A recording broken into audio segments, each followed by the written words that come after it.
terminalka cusub ee garoonka aadan cadde ayaa maanta si toos ah shaqadiisa u bilaabay iyadoo garoonka uu ahaa mid aad u qurux badan. Duulimaadyadii caadiga ahaa ayuu garoonka sameynayay waxaana ka socotay howl maalmeedka uu qaban jiray gegida caalamiga ah ee aadan Cabdulle Cismaan. Shacabka ayaa ii sheegay inay aad ay ugu faraxsan yihiin in garoon la mid ah kuwa dunida horumartay laga hirgeliyo caasimadda dalka. waxaana aad u yaraaday isbarbaryaacii lagu yaqiinay terminaalkii hore ee laga soo guuray. boorsooyinka ayaa qof walba ii muuqday oo si caadi ah u qaadanaya, waxaana la kala wareejiyay duulimaadyada dibadda iyo weliba kuwa gudaha. dhalinyaro badan ayaa xilligani waxa ay fursad ay u heli doonaan inay ka shaqo bilaabaan. qaar ka mid ah shacabkii nasiibka u yeeshay inay ka dhoofaan terminalkan cusub ayaan la sheekaystay. wallahi aad baan ugu faraxsanahay. international standard baa la gaarsiiyay inkastoo maanta la furay oo maaragtay shaqadii yara dhamaanin si aad baan ugu faraxsanahay. waa airport hadda u eeg airportyada adduunyada oo dhan. والله isbedel oo aad iyo aad cajiib u ah way ilaahay baan ugu mahadinaynaa kadibna dawladda Turkiga yani waxaan marqaati ka ahay garoon la mid ah inuu Geeska Afrika ku weelin. muuqaal qurxoon indhuhu ay soo jiidanayaan ayaad arkaysaa markaad ka soo degto diyaaradda, waxaadna durbadiiba aad dareemaysaa in garoonku wax badan laga bedelay. qofka imaanaya iyo kan baxaya laba meelood oo kala duwan ayay marayaan. shacab ka yimid magaalada Baydhabo Janaay ayaa nasiib u yeeshay inay noqdaan shacabkii ugu horeeyay ee ka soo dega terminalka cusub ee aadan cadde. wallahi isbedelka aad ayuu farxad geliyay. inkastoo muwaadin markuu arko waxyaalahan oo kale uu dareemayaa farxad iyo qiimeyn iyo maxaa la haysaa horumar in laga gaaray. waana soo dhaweynaa waana ku faraxsanahay.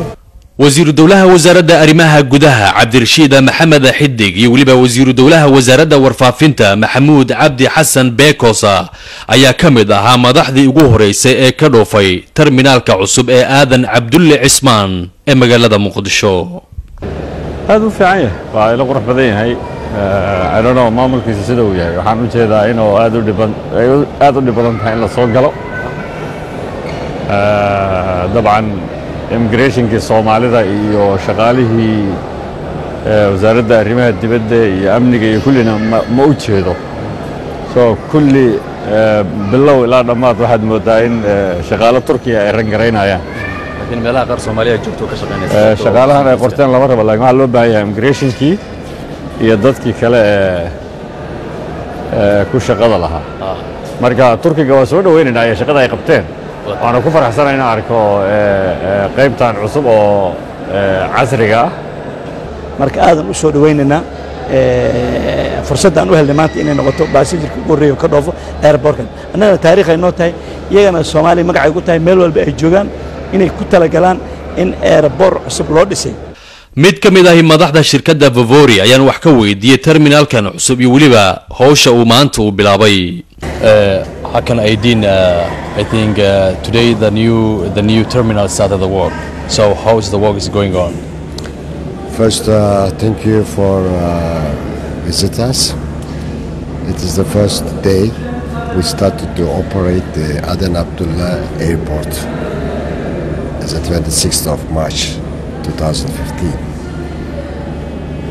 After 11 months of very hard work shop, today we are very happy to finalize the Aden Abdullah Airport. taliyaha waaxda socdaalka iyo jinsadaha ee dawladda federaalka ee Soomaaliya General Gafow muxuu ka yiri daahfurka terminalkan cusub.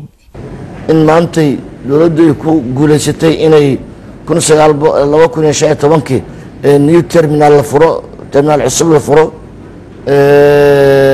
waxay ka mid tahay horumarka dalku gaaray.